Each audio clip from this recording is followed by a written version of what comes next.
నమస్తే, welcome to RTV. Social మీడియాలో తనకంటూ ప్రత్యేకమైన గుర్తింపు తెచ్చుకుని తర్వాత బిగ్ బాస్‌లోకెళ్ళి ఇప్పుడు సినిమాల్లో కూడా చిన్న చిన్న క్యారెక్టర్స్ చేస్తూ అండ్ ఇంకా టీవీలో కూడా కొన్ని కొన్ని షోస్ కూడా చేస్తున్నటువంటి అశురెడ్డి మీద ఇప్పుడు ఎఫ్ఐఆర్ నమోదయింది. నన్ను పెళ్లి చేసుకుంటానని చెప్పేసి దాదాపు 9,00,00,000కు పైగానే మోసం జరిగింది. 5 కిలోల బంగారం కూడా ఇచ్చాము. ఒక ఫ్లాటు, కారు ఇవన్నీ కూడా తన పేరు మీద రాయించుకుంది అని చెప్పేసి ఇది ఒక హనీ ట్రాప్ అని చెప్పేసి కేస్ ఫైల్ చేయడం జరిగింది ధర్మేంద్ర అనే వ్యక్తి. అసలు ఏం జరిగింది? ఈ కేస్ గురించి డీటెయిల్‌గా మాట్లాడదాం. మనతో పాటు శేఖర్ భాష ఉన్నారు.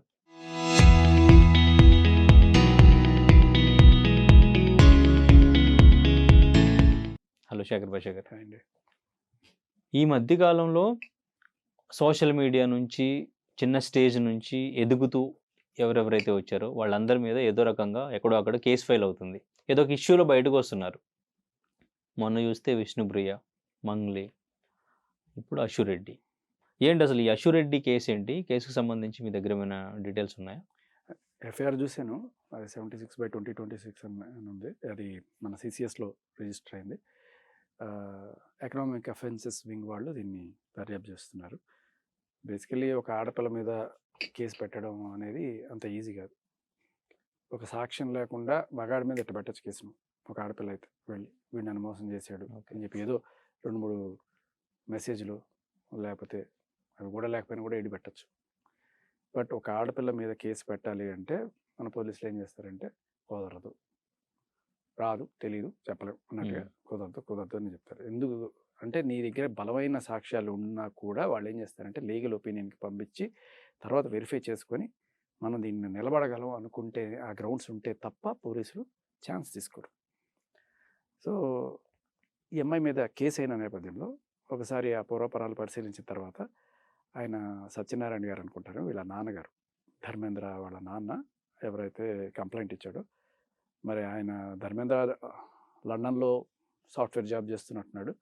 మరి ఆయన ఇక్కడికి రాని పక్షంలో ఆయన తరపున ఈయన కంప్లైంట్ ఇచ్చినట్టున్నాడు. మేబీ ఆయన లండన్లో కూడా కంప్లైంట్ ఇచ్చి ఉండొచ్చేమో, అది వేరే. బట్ ఇక్కడ కంప్లైంట్ ఇవ్వడం, అది ఎఫ్ఐఆర్ అవ్వడం అనేది మనం చెప్పుకోదగ్గ విషయం. జనరల్గా నన్ను పెళ్లి చేసుకుంటానని ప్రామిస్ చేసి మోసం చేశాడు మొర్రో అని చెప్పి ఆడపిల్లలే కేసులు పెడుతుంటారు ఎక్కువగా. అండ్ దరిద్రం ఏంటంటే మన దేశంలో సేమ్ ఇప్పుడు మీరు గమనిస్తే పెళ్లి చేసుకుంటానని ప్రామిస్ చేసి మోసం చేసింది అని కదా కేసు. దీంట్లో రిజిస్టర్ అయిన సెక్షన్స్ చూడండి. చీటింగ్ కేసు, డబ్బులు, ఇవి. దీనికి ఉన్న శిక్షలు కూడా తక్కువే. అదే మగాడు చేస్తే 10 ఏళ్ళు జైలు శిక్ష. దాన్ని అత్యాచారంగా కూడా పరిగణిస్తారట. సో అటువంటి దేశంలో బతుకుతున్నాం మనం. ఇదే లండన్లో అయితే ఈ చట్టాలు నథింగ్. అంటే ఒకవేళ అమ్మాయి వెళ్ళి పెట్టింది అనుకో, ఈ అబ్బాయి నన్ను ప్రేమిస్తాను, పెళ్లి చేసుకుంటానని చెప్పి నన్ను వాడుకొని మోసం చేశాడు అంటే, వాడుకోవడం అంటే ఏంటని అడుగుతారు వాళ్ళు. లండన్లో కావచ్చు, చైనాలో కావచ్చు, అమెరికాలో కావచ్చు. వాడుకోవడం అంటే ఏంటంటే, నేను నా శరీరాన్ని ఇదిగా వాడు హీ హ్యాజ్ ఎంజాయ్ అంటే, వాడు ఎంజాయ్ అంటే నువ్వు ఎంజాయ్ చేయలేదని అడుగుతారు వాళ్ళు. మనలా కాదు. ఓకే, మనలో ఏంటంటే మనం మగాడు మాత్రం ఒక బొగ్గు, వాళ్ళు బంగారం, వీడు దాన్ని ఎంజాయ్ చేశాడు కాబట్టి వీడు ఎంతో కొంత డబ్బులు ఇవ్వాలి అని అంటే ఒక ఆబ్జెక్టిఫికేషన్ అనేది ఇంకా మనం అదే కోణంలో చూస్తున్నాం. కాకపోతే ఈ ఆబ్జెక్టిఫికేషన్ అనేది వాళ్ళకి లాభదాయకంగా ఉంది కాబట్టి ఎవరు కూడా దాని గురించి మాట్లాడరు. సో ఇక్కడ ఇందాక వస్తూ దారిలో ఊరికి చెక్ చేస్తున్నప్పుడు ఒక ప్రముఖ విశ్లేషకుడు ఆయన మాటల్లో ఇతను ఇట్లా క్లెయిమ్ చేస్తున్నాడు కదా, మరి ఆవిడ కూతురు, వాళ్ళ కూతురు వాళ్ళకి బంగారం, ఆ బంగారం నువ్వు ఇన్నాళ్ళు వాడుకున్నావు కదా, కాబట్టి దీనికి చెల్లు అంటే ఏంటిది? నథింగ్ బట్ అమ్ముకోవడమే కదా. సో ఇది ఇక్కడ మాత్రమే నడిచే లాజిక్ అనమాట. ఈ వాడుకోవడము అంటే ఆడది ఒక వస్తువులాగా మాట్లాడే విశ్లేషకులు ఇంకా మన దగ్గర ఉన్నారు. వాళ్ళు ఒక వస్తువు, వీడొక రసికుడు, వీడు ఎంజాయ్ చేశాడు కాబట్టి హీ హ్యాస్ టు పే. ఆవిడకి ఏ రకమైన ఎంజాయ్మెంట్ ఉండదు వీడితో తిరిగినప్పుడు. ఆవిడకి బాధో పెయినో ఏదో ఉంటుంది. వీడి కోసం పాపం కొవ్వొత్తిలా కరిగిపోతూ అందిస్తూ ఉంటుంది. వీడు మజా లేతా హై కాబట్టి వీడు డబ్బులు కట్టాలి. ఆవిడకి ఏ రకమైన మజా ఉండదు, అది సాక్రిఫైస్.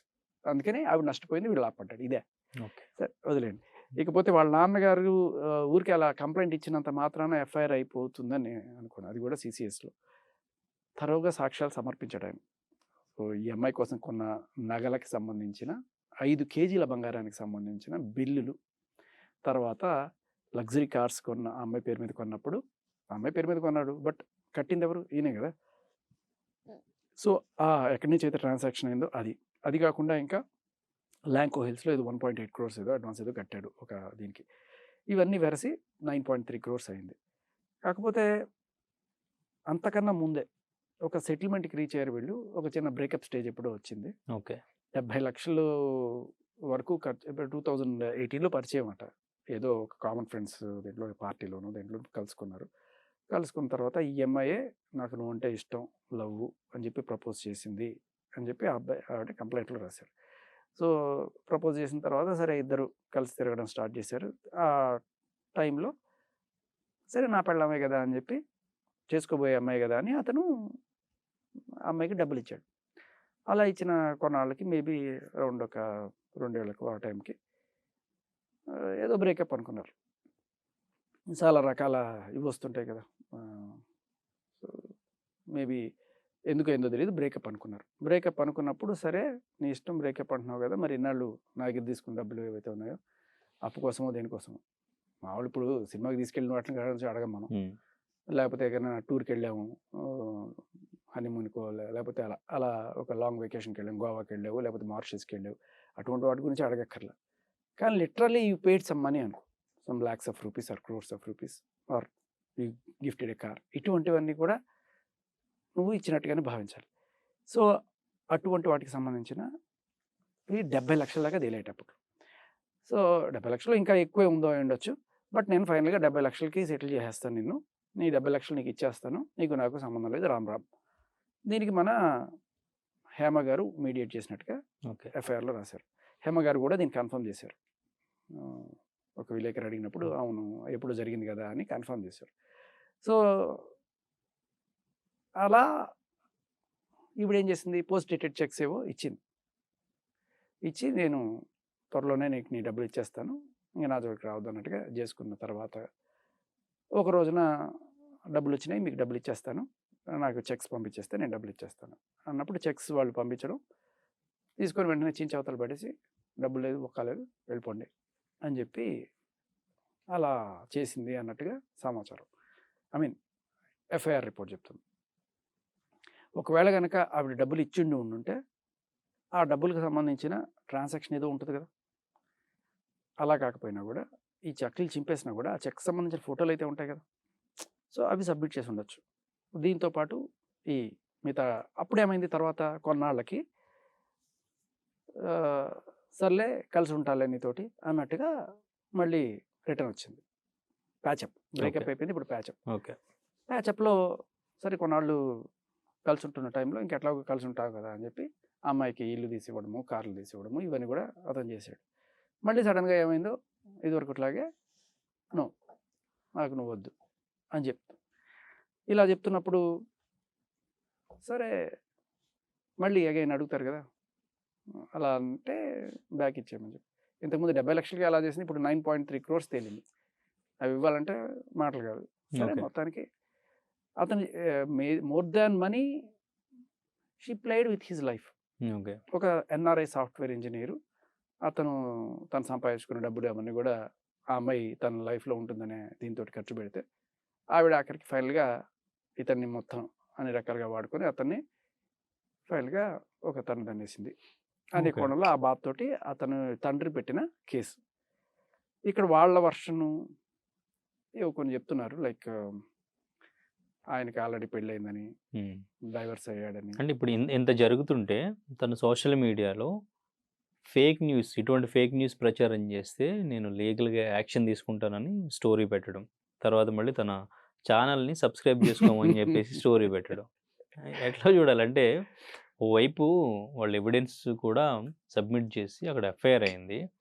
వాళ్ళ నాన్నగారితో కూడా మాట్లాడితే ఆయన కూడా చెప్పడం.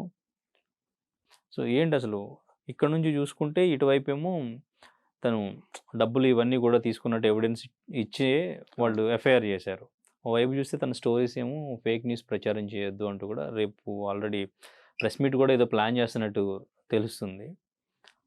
అసలు ఈ కోణంలో చూసుకుంటే అంటే ఇటువైపు నుంచి వీళ్ళ అమ్మగారు ఏమైనా చెప్పిందా? లేదంటే ఏం జరుగుండొచ్చు? సో ఇప్పుడు వాళ్ళ అమ్మా నాన్నకి డైవర్స్ అవ్వచ్చు, ఆయన సపరేట్గా ఉంటుండొచ్చు, బట్ ఆయన మంచి ఆయనే అవుతాడు. మరి అలాంటిదే ఈయన లైఫ్లో కూడా జరుగుండొచ్చు కదా ఒక డైవర్సు.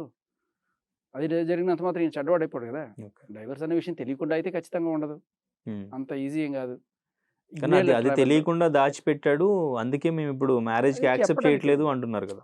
అదే ఇప్పుడు ఇతన్ని సబ్మిట్ చేసిన దాంట్లో నాట్ జస్ట్ ఈ బిల్లు, వీళ్ళ చాట్స్ కూడా సబ్మిట్ చేశాడు. దాంట్లో క్లియర్ కట్గా she is saying that I love him, we will be getting married, దీనికి సంబంధించిన చాట్కి సంబంధించిన బోల్డ్ అనే సాక్ష్యాలు సిసిఎస్లో సమర్పించారు వీళ్ళు. సో కాబట్టి అది ఫేక్ ఇది ఫేక్ అని చెప్పడానికి ఏం లేదు.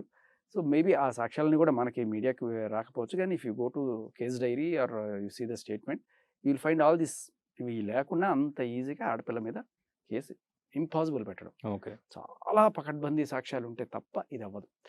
సరే, ఇప్పుడు మీరు అంటున్నట్టుగా ఆయన విడిపోయిన తర్వాత తల్లి గారాబమో లేకపోతే ఏదో ఆవిడే చెడగొట్టిందని ఆయన ఒపీనియన్ చెప్పాడు.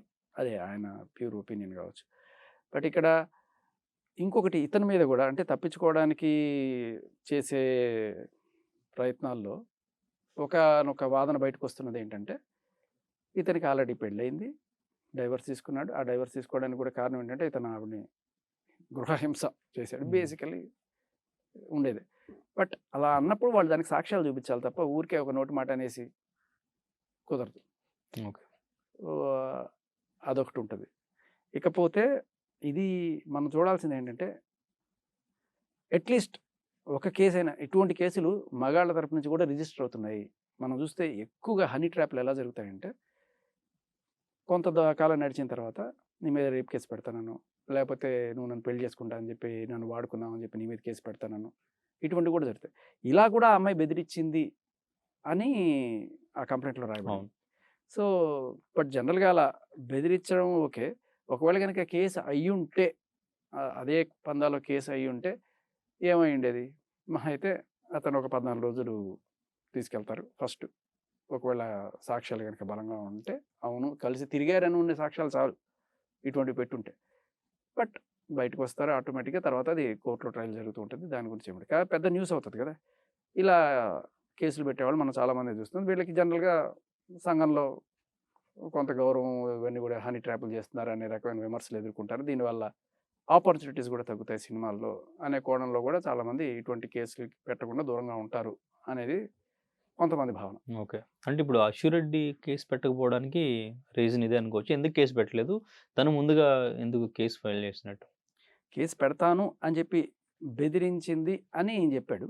But she has the option. So జనరల్గా మీరు పోలీస్ స్టేషన్కి వెళ్ళి ఒక అమ్మాయి మీద కేసు పెడతాను అని చెప్పినప్పుడు వాళ్ళు మనకి చెప్పేది ఏంటంటే, మేము పెడతామయ్యా, బట్ ఆ అమ్మాయి వచ్చి మీ మీద రిటర్న్ కేసు పెడితే మీరు తట్టుకోవడానికి సిద్ధంగా ఉన్నారా? మీకు చాలా రోజుల క్రితం మనకి కెవిన్ అని ఒక ఇతను ఇట్లాంటి కేసే. ఏంటి, ఒక ఆవిడతో కొన్నాళ్ళు ట్రావెల్ చేసి ఆవిడతో కొచ్చిన్, ఊటీ, కొడైకెనాల్ లాంటివి తిరిగి తర్వాత ఫైనల్గా ఆవిడ నాకు నువ్వు వద్దుపో అంటే, వీడు మరి ఇన్నాళ్ళు నేను నీకోసం ఖర్చు పెట్టిన డబ్బులు సేమ్ యాజ్ ఇట్ ఈస్గా అని అడిగితే, సరే కేసు పెట్టడానికి వెళ్తే ఎక్కడ జరిగిందో అక్కడే పెట్టుకోపో అన్నట్టు. అంటే కొచ్చిన్లో తిరిగాం, కొచ్చిన్ హోటల్స్ ఆ రిసిప్ట్స్ అన్నీ పెట్టుకొని వెళ్ళి ఆ కొచ్చిన్ పోలీస్ స్టేషన్కి వెళ్తే పెడతాము, బట్ ఆ అమ్మాయి వచ్చి నీ మీద ఇప్పుడు రేప్ కేసు పెడుతుంది అనుకో, అదే హోటల్లో మీరు ఉన్నారు కదా, ఆ కోణంలో ఆ అమ్మాయి మీద అత్యాచారం జరిగింది అని చెప్పి ఆ అమ్మాయి వచ్చి కేసు పెట్టే ఛాన్స్ ఉంది. ఇద్దరు కలిసి ఒక రూమ్లో ఉన్న నేపథ్యంలో షీ కెన్ ఆల్వేస్ క్లైమ్ కన్సెన్షువలే అవ్వచ్చు కాక. But if she says show, ఆవిడ అలా చెప్తే మేము తప్పనిసరి పరిస్థితుల్లో రిజిస్టర్ చేయాల్సి వస్తుంది, మిమ్మల్ని ఒక 14 రోజులు రిమాండ్ పంపించాల్సి వస్తుంది, మీకు ఓకేనా అని అడిగితే నాకు వద్దురా బాబు అని చెప్పి అక్కడి నుంచి పరిగెత్తుకొచ్చు. ఓకే. అది తెలిసిన తర్వాత ఆవిడ మళ్ళీ వీడి మీద ఇక్కడ రకరకాల కేసులు పెట్టి వీడి మీద డివైజులు తీసుకోవడము, వీడిని కొన్నాళ్ళు 2-3 రోజులు పెట్టడం పోలీస్ స్టేషన్లో, ఇటువంటివన్నీ కూడా జరిగినాయి. సో బేసికలీ చట్టం వాళ్ళకి చుట్టంలాగా మారిన నేపథ్యంలో దాన్ని ఎక్స్ప్లోర్ చేసుకుంటూ వీళ్ళు రకరకాల కేసులు పెట్టుకుంటూ ఈ ఎక్స్ట్రాక్షన్స్ చేస్తుంటారు.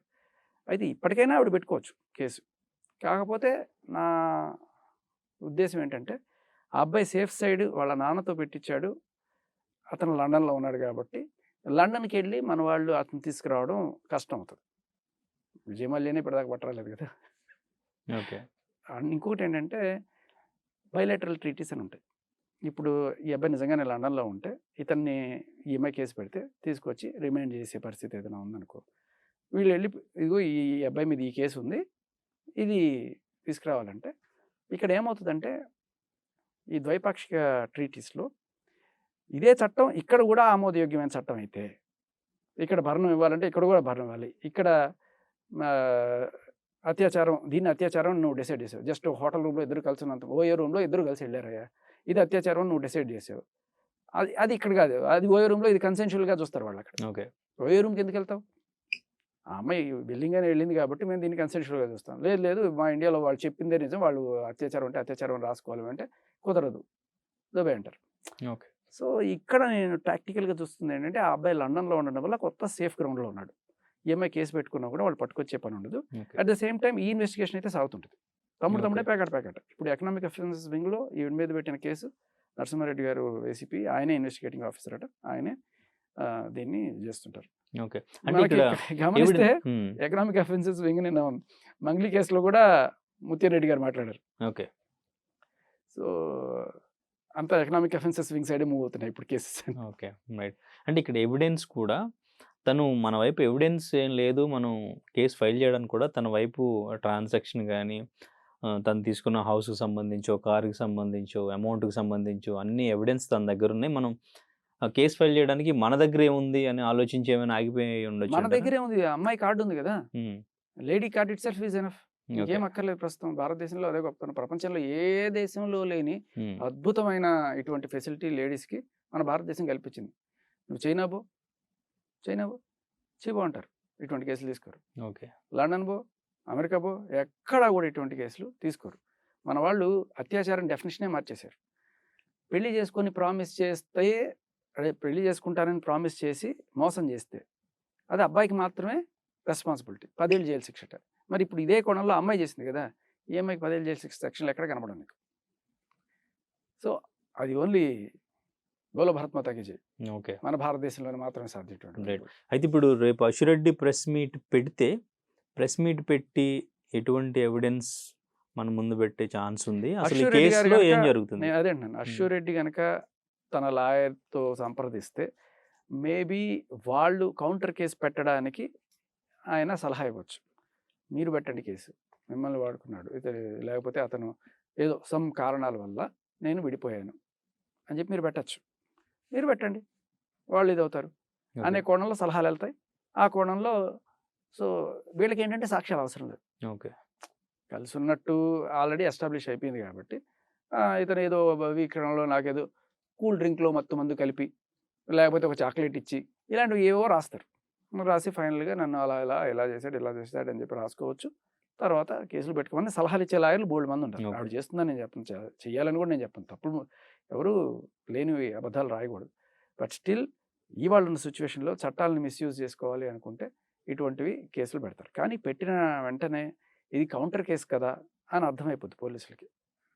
కాకపోతే ఇది ఈ పోలీస్ స్టేషన్లో ఉంది, మరి ఆవిడ ఏ పోలీస్ స్టేషన్ పరిధిలోకి వస్తుంది, ఆ పోలీస్ స్టేషన్ పరిధిలో వెళ్ళి పెట్టాల్సి వస్తుంది. మేబీ వైజాగ్లో ఒకవేళ అక్కడ ఉంటే అక్కడ కూడా వెళ్ళి పెట్టచ్చు. సో వీళ్ళకి పెద్ద కమ్యూనికేషన్ లేని టైంలో కౌంటర్ కేసుగా కూడా చూడకుండా వాళ్ళు కేసు రిజిస్టర్ చేసే అవకాశాలు కూడా ఉంటాయి. బట్ అదే పోలీస్ స్టేషన్లోకి వెళ్ళి నువ్వు పెట్టావు అనుకో, ఆల్రెడీ ఉంది కదమ్మా దీని మీద కౌంటర్ కేసు పెట్టడానికి వచ్చావా నువ్వు అంటారు. తెలీదు, ఈ న్యూస్ కనుక వైరల్ కాలేదు అంటే మాత్రం, ఇప్పుడు రేపు ఆవిడ ఏ స్టేషన్కి అయితే వెళ్తుందో ఆ స్టేషన్లో ఉన్న ఎస్ఐకో సిఐకో ఇవి తెలియకపోతే ఖచ్చితంగా వాళ్ళు they can register case. Okay.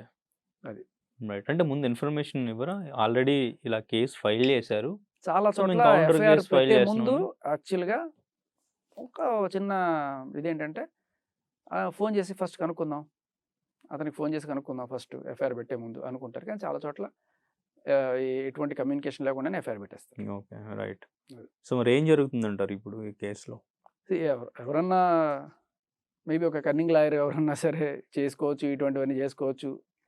నాకు తెలిసి అందరు లాయర్స్కి తెలిసి ఈ చట్టాలు కాబట్టి మనం కౌంటర్ కేసు పెడదాం, డబ్బులుకి మనం లెవరేజ్ చేసుకోవచ్చు కేసు దీన్ని అన్నట్టుగా చేయొచ్చు. కౌంటర్ కేసు కనుక పెట్టగలిగితే, బట్ అతను సేఫ్ గ్రౌండ్లో ఎందుకున్నాడంటే లండన్లో ఉండి అతను వాళ్ళ నాన్నతో ఇక్కడ మూవ్ చేస్తున్నది అందుకే ఉండొచ్చు అని నేను అనుకుంటున్నాను. ఓకే. అది. రైట్. అంటే ఈ వీళ్ళకి లోపల ఒకవేళ కేసు పెట్టిందనుకోండి, యాంటిసిపేటరీ బెయిల్ చాలా ఈజీగా వస్తుంది ఇతనికి. మిగతా కేసులో రాకపోవచ్చేమో గానీ, ఇప్పుడు మన అదేంటది మన రీసెంట్‌గా విజ్ఞాన్ జ్యోతి కాలేజ్‌లో ఒక అమ్మాయి ఎళ్లి పెట్టింది. అది క్లాస్‌మేట్ లేకపోతే బ్యాచ్‌మేట్. ఆవిడ మీద అత్యాచారం చేశాడు. సంవత్సరం నుంచి అత్యాచారం చేస్తున్నాడు. లవ్ అని పేరు చెప్పి అత్యాచారం చేస్తున్నాడు. ఓయూ రూమ్‌కి తీసుకెళ్ళి అత్యాచారం చేస్తున్నాడు. అంటే అవునా, ఓయూ రూమ్‌కి తీసుకెళ్ళి అత్యాచారం చేశాడు, ఎంత దారుణం అని చెప్పి పోలీసులు కేసులు పెట్టేస్తారు. ఆ అబ్బాయిని 14 రోజులు రిమాండ్ కూడా పెట్టారు. 14 రోజులు కాదు, తర్వాత మరి ఇంకో 14 రోజులు కూడా పొడిగించినట్టున్నారు. అబ్బాయి ఈ కేసు ఏమైందో కూడా ఎవరికీ తెలియదు పాపం. సో ఇక్కడ ఏంటి అంటే అలా కేసులు పెట్టేసే ఛాన్స్ ఉంది. కాకపోతే ఎప్పుడైతే ఇదే టైప్‌లో ఈఎంఐ కేసు పెట్టడానికి వెళ్తదో, ఆల్రెడీ ఇక్కడ కేసు ఉంది కదా, ఓకే. ఇది కౌంటర్ కేసు అవుతది అనుకునే టైంలో కూడా పోనీ అది కూడా ఇగ్నోర్ చేసి పెట్టినా కూడా, ఈ అబ్బాయి ఎప్పుడైతే యాంటిసిపేటరీ బెయిల్‌కి వెళ్తాడో, యాంటిసిపేటరీ బెయిల్‌కి వెళ్ళినప్పుడు ఇదిగో ఆల్రెడీ నేను కేసు పెట్టాను, దీన్ని వీక్ చేయడం కోసం ఆవిడ ఇట్లా పెట్టుకుంది కేసు అని చెప్తే ఖచ్చితంగా యాంటిసిపేటరీ బెయిల్ ఇమ్మీడియట్‌గా వస్తుంది. Okay. Either he is in India or abroad. Okay. So this is a safe move for ఆయన పేరేంటి, ధర్మేంద్ర. ఓకే. రైట్. కానీ అంటే ధర్మేంద్రకి ఒకవేళ ఈ లాస్ ఏదైతే జరిగిందో, ఆస్తి గాని, తనకు సంబంధించిన గోల్డ్ ఇవన్నీ కూడా, అవన్నీ ఏమన్నా రిటర్న్ వచ్చి తనకే అంటే తనకు న్యాయం అంటే ఏంటి ఇప్పుడు? అంతే. తనకి న్యాయం అంటే ఇప్పుడు తన తన ప్రాపర్టీ డబ్బులు అంతా తనకి తనకి రావాలా? రిటర్న్ రావడము, అది ఇంక్లూడింగ్ వడ్డీ హ్మ్. ఆర్ ఎల్స్ ఇంకా తను పడిన మానసిక వేదకి ఇవన్నిటికి కలిపి ఎంతో కొంత వాళ్ళు క్లెయిమ్ చేయొచ్చు. ఓకే. సో మరి ఓకే. ఎంతవరకు లాగలిగితే అంత. ఓకే. మరి అశురెడ్డికి న్యాయం అంటే? ఆవిడ న్యాయం అడగాలి కదా ఫస్ట్. ఓకే. అడిగింది ఈయన, ఎఫ్ఐఆర్ పెట్టింది ఈయన. హ్మ్. ఆవిడకి న్యాయం ఇప్పుడు అష్యూరెడ్డా ఈయన పక్కన పెట్టేసి మనం ఇది చూస్తున్న జనాలు, ఎస్పెషల్లీ మగాళ్ళు, యూత్, ఉద్యోగస్తులు, బాగా సంపాదించుకుంటున్న వాళ్ళు, మీరు నిజంగా మీ లైఫ్లో ఒక చక్కటి ఇల్లాలు, చక్కటి కుటుంబం కావాలి అనుకున్న వాళ్ళు ఎవరిని నెత్తిన పెట్టుకోవాలి, ఎవరిని దూరం పెట్టాలి అనే ఒక చిన్న స్పృహ ఇవాళ రేపట్లో కొరవడుతోంది యూత్లో. ఓకే. అదేంటంటే కొంచెం గ్లామరస్గా కనబడింది, ఆవిడ ఐటెం సాంగులు చేసినా పర్వాలేదు, లేకపోతే ఎవరన్నా సరే కాళ్ళు నాకినా పర్లేదు, ఇటువంటి ఏమున్నా పర్లేదు, నేను యాక్సెప్ట్ చేసేసుకుంటాను అనుకుని వెళ్తే తర్వాత ఇటువంటివి జరిగే అవకాశాలు లేకపోలేదు. ఓకే. ఇప్పుడు ఏంటంటే ప్రతి మగాడు, ఎస్పెషలీ ఇప్పుడు ఏ ఆడపిల్ల అయినా సరే ఒక మగాడిని పెళ్లి చేసుకునేటప్పుడు more than his character, what she will see, అతనికి మంచి ఉద్యోగం ఉందా, మంచి చదువు ఉందా, నన్ను బాగా చూసుకోగలడు, ఇవి కదా చూసుకునేది ఫస్ట్. సరే వాడికి బ్రేకప్ అయిందో లేకపోతే ఇటువంటివన్నీ కూడా వీటన్నీ కూడా పక్కన పెట్టేసి, మేబీ అతనికి డైవర్స్ అయినా సరే ఫారెన్ సంబంధం కదా, మంచి జీతం ఉంది కదా అని చేసుకునే వాళ్ళు బోల్డ్ మంది ఉన్నారు, నాకు తెలిసిన వాళ్ళు బోల్డ్ మంది ఉన్నారు. So when they are looking for a better, అంటే ఒక రిక్షా వాడు ఒక కార్ వాడికి ఇచ్చి చేద్దాం అనుకుంటాడు, ఒక కార్ వాడు ఒక బెంజ్ వాడికి ఇచ్చి చేద్దాం అనుకుంటాడు. సో వాళ్ళు ఒక బెటర్ స్టేటస్ కోరుకునేటప్పుడు ఈ స్టేటస్లో ఉన్నవాడు ఎవరైతే ఉన్నాడో వాడు కూడా ఒక వైఫ్ కావాలనుకోవడం తప్పలేదు కదా. సో మీరు ఎక్కడో ఉంటారు, అమెరికాలోనో లేకపోతే ఎక్కడో సాఫ్ట్వేర్ ఉద్యోగాలు చేసుకుంటుంటారు, ఇవాళ పెళ్లి చేసుకోవడానికి ఇక్కడికి ఇండియాకి వస్తారు. ఇక్కడ ఈవిడికి ఎన్ని బ్రేకప్లు ఉన్నాయో, ఎన్ని ప్యాచప్లు ఉన్నాయో, లేకపోతే మీరు పెళ్లి చేసుకున్న తర్వాత కూడా ప్రియుడు మీ ఇంటికి వచ్చి పోతాడో, లేకపోతే ఆ ప్రియుడి కోసం మిమ్మల్ని చంపేసి చేసి కుక్కర్లో పెట్టేసి వండేస్తారో, ఇటు 100 చూస్తున్నాం మనం. సో ఈ స్పృహ, బేసిక్ స్పృహ, ఎవరిని పెళ్లి చేసుకోవాలి, ఎవరిని చేసుకోకూడదు అనే స్పృహ, ఎవరిని ప్రేమించాలి, ఎవరిని ప్రేమించకూడదు అనే స్పృహ యూత్లో రావాలి. ఓకే. ఇది రానంత కాలం ఏదో నువ్వు గ్లామర్ చూపించి, ఇప్పుడు ఇక్కడ దాకా ఏదో బికినీ వేసుకొని 4 ఫోటోలు పెట్టగానే అబ్బా ఎంత బాగుందిరా, ఇటువంటి అమ్మాయి రా నాకు కావాల్సింది అనుకుంటే, ఒరే ఇలా 100 మందికి 1000 మందికి చూపిస్తున్నారా, మళ్ళీ సబ్స్క్రిప్షన్ కూడా అంటున్నారా ఓకే. దీనికి. నీతో పాటు 100 మంది లండన్ లో చూస్తే సాఫ్ట్వేర్ అయినప్పటికీ కూడా ఆ సామాజిక స్పృహ ధర్మేంద్రకి లేదు, అట్రాక్టెడ్. ఖచ్చితంగా లేదు. ఆ మధ్యకాలంలో లక్ష్మీకాంత్ అనే ఆయన, లక్ష్మీకాంత్ రెడ్డి అనుకుంటా, ఆయన ఇట్లాగే శ్వేత శెట్టి ఎవరో ఒక ఆవిడ పెళ్లి చేసుకుంటానని చెప్పి ఆవిడ ఉప్పులో మన డబ్బులు బోల్డ్ అని ఇట్లాగే పోసేసి ఫైనల్గా వచ్చి ఈవిడ నన్ను మోసం చేసిందని చెప్పి. అరే వీళ్ళంతా ఎవరు, మోడల్స్, హీరోయిన్స్, లేకపోతే కొంతమంది ఐటెం సాంగులు చేసుకునే వాళ్ళు ఉన్నారు, ఇలా రకరకాల వాళ్ళు ఉన్నారు. They are always looking for a better, ఇంకా కెరీర్లో దీనికోసం పోదాం అనుకుంటుంటే నువ్వు వాళ్ళు ఆ సినిమాల్లో వెండి తెర మీద కనిపించింది చూసేసి వాళ్ళ వెనకాల వెళ్ళి వాళ్ళతో తిరిగి నాకు అన్యాయం జరిగింది, అని చెప్పి బయటకు వచ్చి సో నేననేది ఏంటంటే ఎవరిని నెత్తిన పెట్టుకోవాలి, ఎవరిని పక్కన పెట్టాలి అనే అనే విచక్షణ వీళ్ళకి లేనంత కాలం ఇటువంటివి జరుగుతూనే ఉంటాయి. Okay, right right. Thank you bye.